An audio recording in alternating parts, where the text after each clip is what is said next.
Charles IV, King of Bohemia and Holy Roman Emperor, had a long and successful reign. The empire he ruled from Prague expanded, and his subjects lived in peace and prosperity.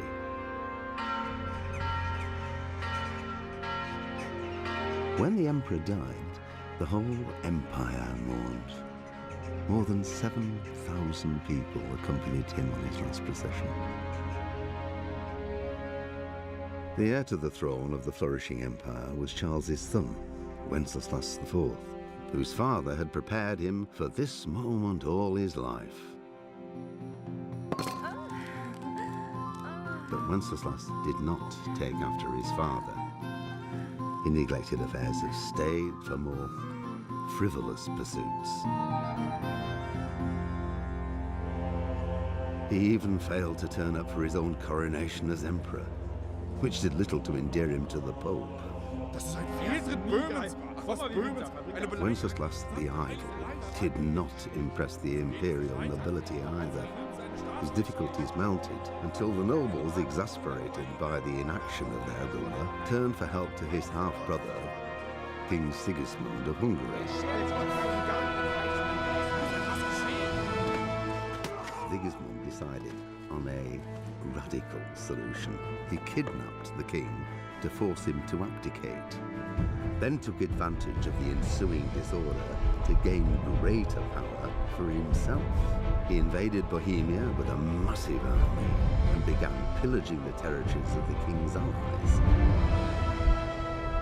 It is here that my story begins.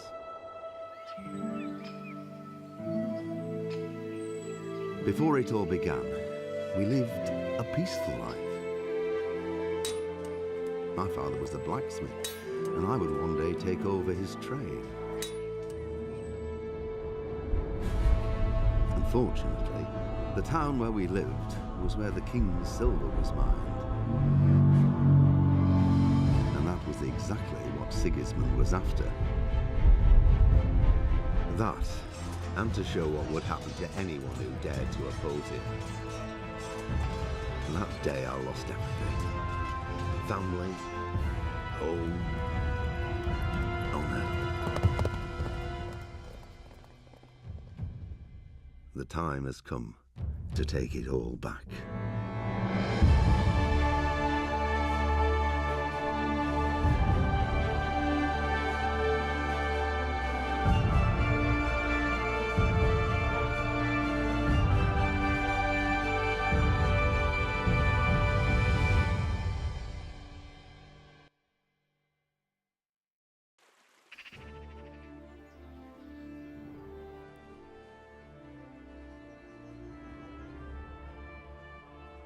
What's up everybody, it's the Vagabond again, and today I decided to take a look at a game called Kingdom Come: Deliverance. This game is in a beta state right now and is being developed by an indie studio called Warhorse Studios. It initially started as a Kickstarter project and received a significant amount of funding, so we're going to check out what the game has to offer. Now, I did have to buy the game.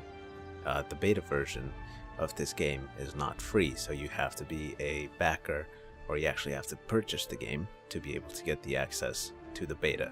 Now, based on the forum posts and comments on the Kickstarter page, what I can deduce is that there haven't been any updates to the beta for a very long time, so some of the glaring issues that were present in the initial beta version of the game are still around.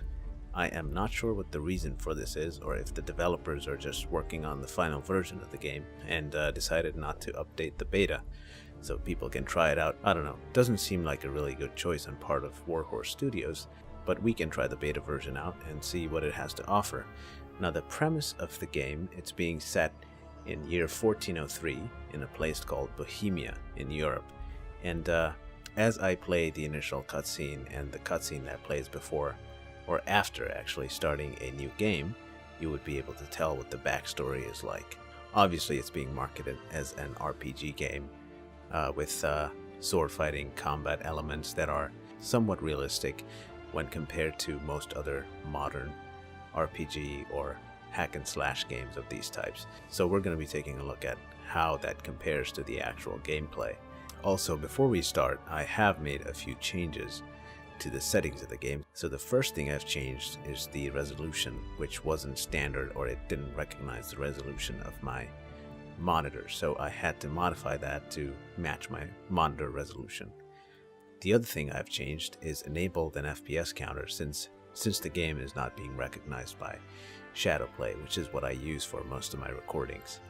So the in-game FPS counter would help us at least get a rough idea of what the average FPS is like. The other thing I've changed is changed the PC control layout to Xbox. Also, I haven't actually launched the game so far, so we're going to be checking it out together and see what it has to offer, right? Without further ado, let's get into it. Once you click on New Game, you have a few options to choose from. So these are kind of like your starting classes.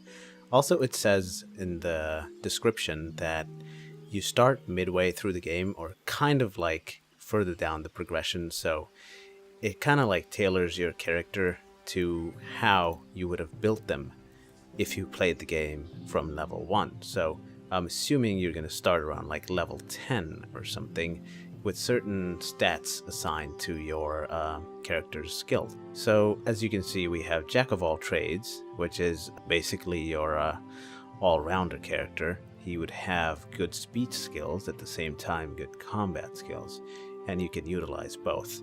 Next one is Diplomat, which is your pure speech and stealth character. So if you want to do like a stealth build or something, I'm assuming you'll choose this as your starting class. Now, I'm not sure how this is going to work out in the final game, but at least in this version of the game, this is how it works. And the last one is Squire, which is basically your no speech, all combat kind of class. So we're going to go with the Squire, and we'll see what we can do. Alright, let's get to it.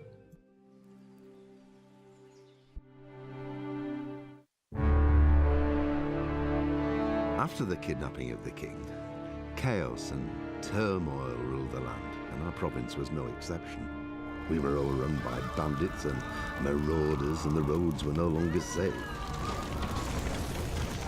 The most terrible massacre happened at the stud farm in Neuhof, which was raided and torched, and all the horses slaughtered. My liege lord sent his men, led by Sir Robert of Talmberg, to track down the killers and to bring them to justice.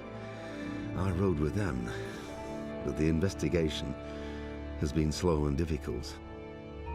Whenever I came across some trace of the bandits, someone erased it in the cruelest way imaginable. In the end, though, I got one step ahead of the enemy. I found out one of the bandits was still alive and hiding near Talmberg. But before I set out to track him down, I had to report to Sir Robert.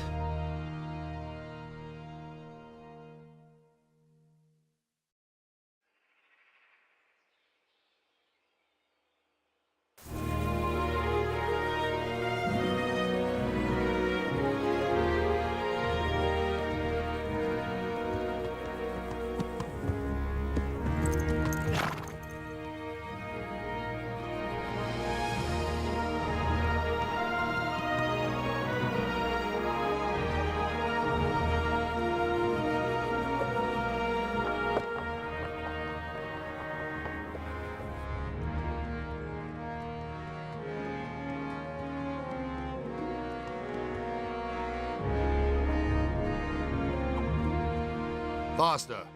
In a real fight, you'd be dead already. Sir. Ah, Henry. Carry on. Well, lad, have you made any progress with the investigation? Yes, sir. I think I have at last. So you've found someone who isn't gutted and nailed to a wall? It wasn't easy, sir, but I believe I have. I have information about one of the bandits who did it. He's even hiding in a village nearby. God's blood. It's true the darkest shade is beneath the candlestick. Who is he? I only know that they call him Riki, and he's from here in Talmberg. That's it? You wouldn't believe how much effort it took me to find that out. But I think it's enough to go on. But what if he's dead too?